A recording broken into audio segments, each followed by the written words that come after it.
Bonjour les amis. Aujourd'hui, je vais vous faire un autre calcul, comment chercher le signe de zodiaque parmi les 12 signes. La dernière fois, on a vu que l'année des naissances divisé par 12 et vous avez le reste. Ça vous détermine le signe de zodiaque. Maintenant, il y a une méthode encore plus facile, c'est-à-dire avec votre main. Vous prenez votre main comme ça et sur l'annulaire, vous marquez souris. Donc, vous avez ici 1, 2, 3, 4, 5, 6, 7, 8, 9, 10, 11, 12. Vous avez 12 cases autour de votre main. Maintenant, c'est très simple. Supposons que vous êtes né en 2001. 2001. Donc, vous savez déjà votre zodiaque, c'est le serpent.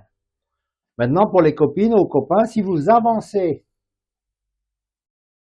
2 cases, c'est-à-dire vous reculez 10 ans, c'est-à-dire 2001,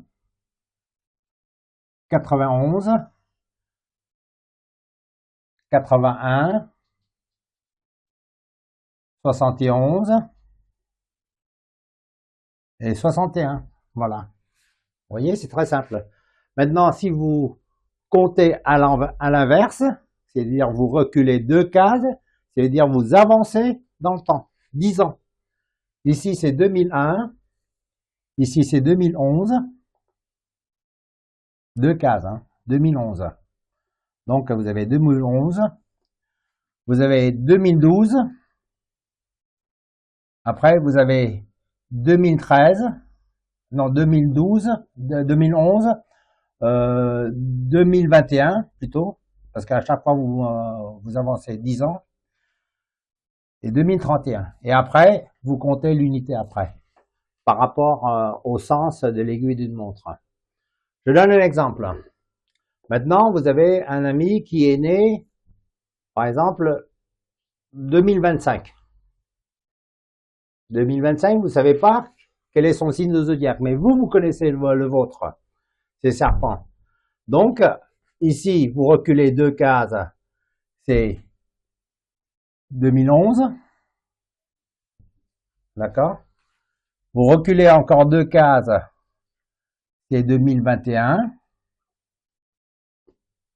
22, 23, 24, 25. Donc 2025, c'est serpent. Et 2026, c'est cheval. Vous voyez, c'est aussi simple comme ça. Voilà, maintenant, vous avez déjà, savoir calculer les 12 signes de zodiaque. Mais dans le calendrier chinois, il n'y a pas que 12 signes de zodiaque, il y a aussi les 10 troncs. On appelle les 10 troncs célestes et 12 branches terrestres. Ces 12 branches-là représentent les 12 branches de la Terre et les 10 troncs célestes. Vous vous rappelez, il y a la notion de 5 et de 6. Voilà. Alors, pour savoir les troncs, c'est très simple. Les troncs, c'est Giáp, Ấp, Bính, Đinh, Mậu, Kỷ, Canh, Tân, Nhâm, Quý. Je vais, ça ne veut rien dire, mais je vais traduire pour vous, comme ça vous rappelle un petit peu plus facilement, c'est-à-dire vous prenez seulement l'alphabet.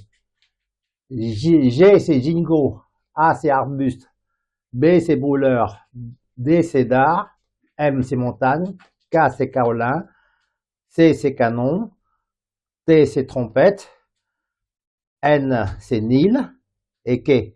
Ici, vous avez vu que de là à là, vous avez l'énergie bois. De là à là, vous avez l'énergie de feu. De là à là, vous avez l'énergie de terre. Montagne et kaolin, c'est la terre.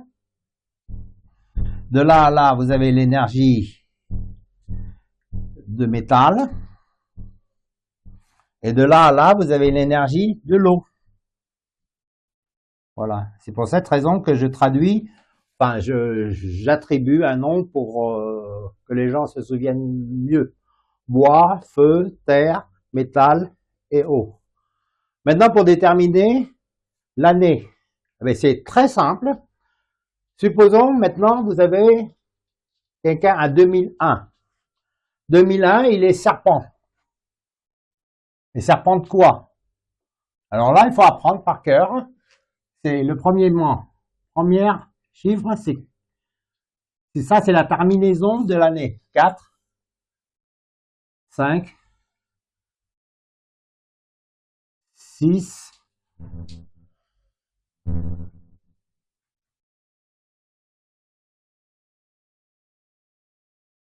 7,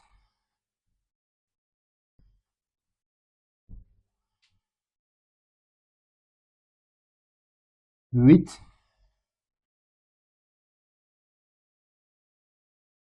9, 0, 1, 2 et 3. 4, 5, 6, 7, 8, 9, 0, 1, 2, 3. Alors ça, ce sont les terminaisons des années. Donc celui qui a 2001, c'est son tronc, c'est T. T, serpent. Voilà. C'est aussi simple que ça. Supposons maintenant, cette année, c'est 2025. Comment on va faire? 2001, 2011, 2021, 22, 23, 24, 25. Cette année, c'est serpent. Mais serpent, le numéro 5, c'est quoi? C'est le hoc serpent. Le hoc serpent. Voilà. Ça, c'est le hoc serpent. Voilà. Jusque-là, la prochaine fois, je vous indique, pour le prochain vidéo, je vous indique comment savoir l'énergie de l'année hoc serpent. Merci beaucoup pour suivre.